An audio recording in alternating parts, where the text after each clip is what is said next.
Welcome, welcome, welcome. My name is Chuck Charlton with the Charlton ADVANTAGE real estate team operating out of Royal LePage Meadowtown Realty in Milton, Ontario. And this is all about the real estate market predictions for 2022. Now, if you're looking for an Instagram reel or a TikTok video, we're not doing short form here. We're going long.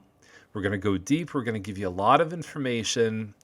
The market can be unpredictable. As you know, Mike Tyson had a great quote. He said, everyone has a plan until they get punched in the face, and then all bets are off.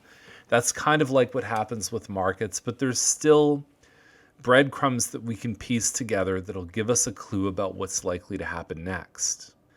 Now, let's start off by talking about the Corporation of Canada. We were ranked number one, according to the U.S. News and World Report, for quality of life and social purpose.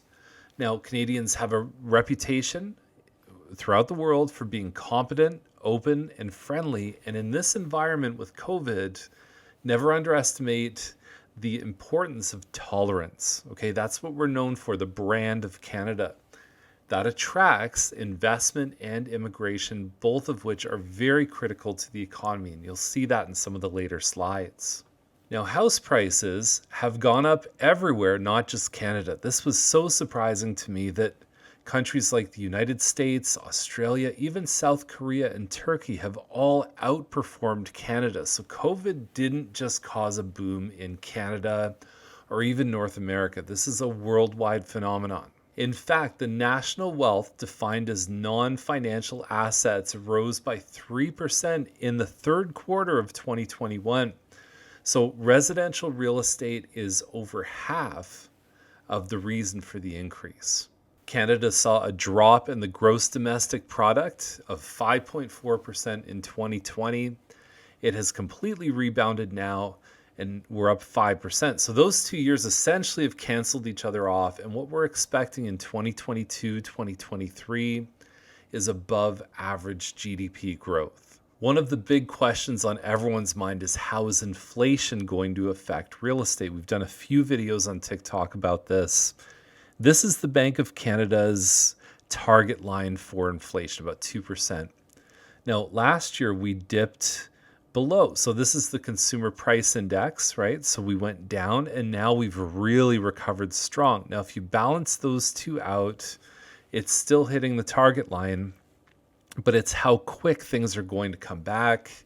We are in a temporary shortage of goods, and this is affecting inflation. The Bank of Canada predicts that we are going to get back to normal. Once the supply chains start opening up, you're going to start to see inflation come down and reach that target rate once again. The Bank of Canada is also expecting and warning everyone that interest rates are likely to rise. Now, when will that happen? Will it happen soon? Will it happen later? If it happens sooner, we're still a delicate economy. Okay, so the advantage there is obviously they can put the brakes on inflation, but they may cause a lot of secondary problems. Most people think that it's going to happen in Q2 or possibly even Q3 when the interest rates start going up. It's not going to be dramatic, but they are going to start to rise. As far as real estate goes, we have seen a tremendous surge. Okay, so we had a lowering of monthly home sales through probably Q2 of 2020, but they have surged dramatically. June 1st, it went bananas. Now, we've also seen a rise in the sales to new listings ratio. Okay, so that's as a percentage, how many homes come out versus how many sold. It's dropping the months of inventory. There are some parts right now where there's literally weeks of inventory. So what that means is, based on the current pace of sales of people buying, if inventory stopped coming out, how quickly would we run out of it? And in some cases, Milton, Burlington, some of us are even less than 1 month of inventory. So it's really wild out there. I mean, it's a market we haven't seen in a while. What's driving this price appreciation? What's driving this crazy market? We believe there's 4 things. Number 1 is supply. Okay, so there's a chronic lack of supply that's out there. Number 2 is demographic demand. So we have boomers, we have millennials, both of which are very active in the housing market. And there's some very interesting things that they're doing. There's also pandemic-related impacts. We're seeing people work from home. We're seeing different things that they want out of their houses. And we're also seeing an effect where some people can even move a little bit further out.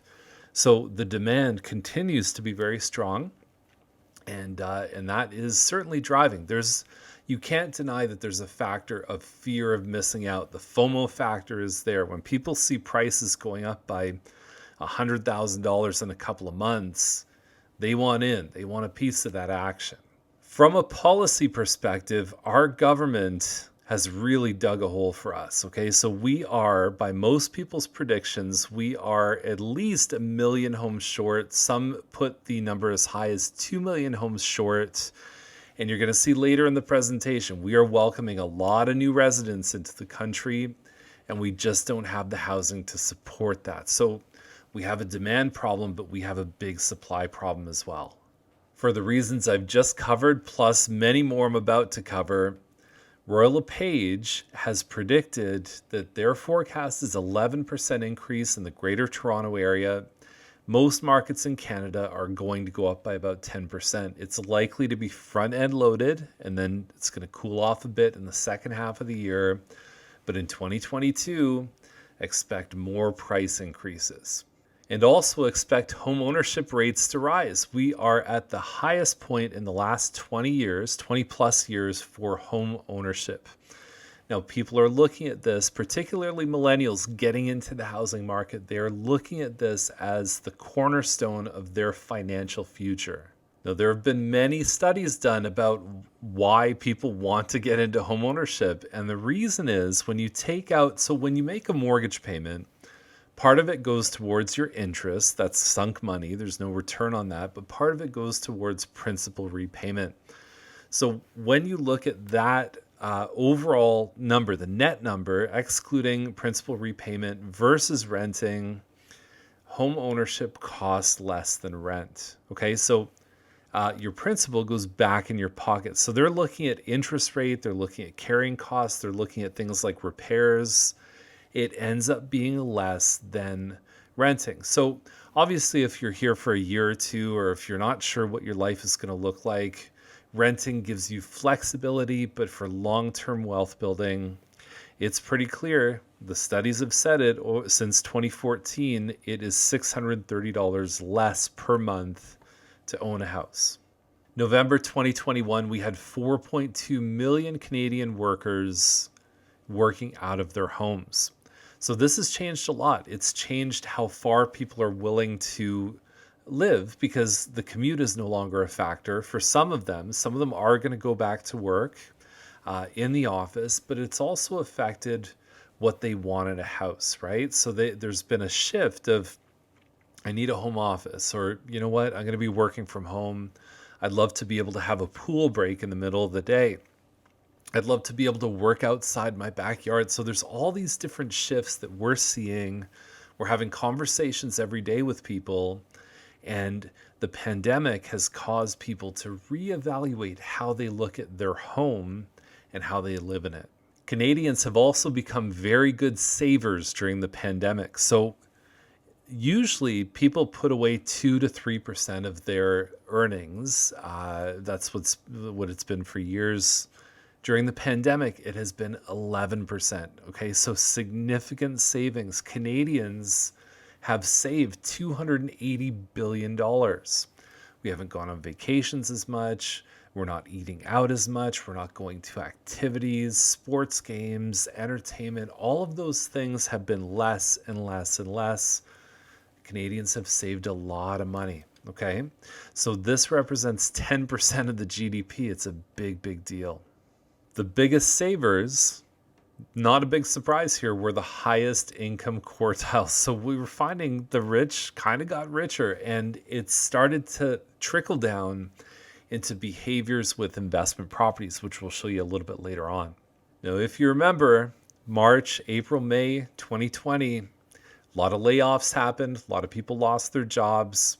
We have pretty much fully recovered. If you look at where the graph was and where it is now, it's in almost the same place. We're currently at about 5.9% unemployment. If we get to 5%, we're pretty much fully employed. That's what economists consider fully employed, because there's people on mat leave, there's people that are studying. And so really it means everyone who wants a job can get one at this point. Wages are rising. This has certainly an effect on inflation, right? So wages going up. Where are people going to deploy those wages? Full-time employees are the people that buy homes right now. Immigration is going to rebound in a big way. So we're looking at adding more than 1 million people into Canada in the next couple of years. Those people don't buy right away. They buy usually after a couple of years. We'll show you that in a couple of slides. But there is a future demand that's being built based on the people that we're welcoming today. From a demographic perspective, you can often predict trends in real estate 10, 20, even 30 years ahead, because we see where these big age groups are going. And we see, first-time buyers and move-up buyers and then downsizers. We know when that stuff is going to happen based on age-related studies. So the millennials right now are the biggest cohort we've ever seen in Canadian history, and they are buying houses. If I think back to 2020, second quarter, COVID really started getting bad, lockdowns. It wasn't the older people that were buying, it was the millennials that were really driving this equation. They were settled in their jobs, oftentimes, good paying jobs.